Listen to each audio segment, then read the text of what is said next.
అందరికీ అర్థమయ్యే రీతిలో భగవద్గీత. మొదటి అధ్యాయం 4వ శ్లోకం.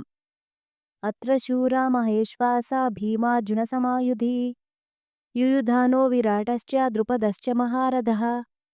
ఇప్పుడు దుర్యోధనుడు ఏం చేస్తున్నాడంటే, పాండవుల సేనలో ఉన్న వీరులను ఒక్కొక్కరిగా లెక్కబెడుతున్నారు ఎవరెవరున్నారని. ఏమంటున్నాడు?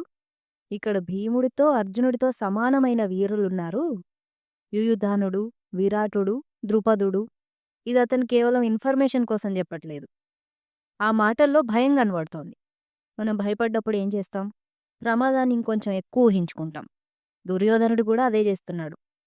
ఇది కేవలం పాండవుల సేన కాదు, భీమార్జున్ లాంటి బలవంతులున్న సేన.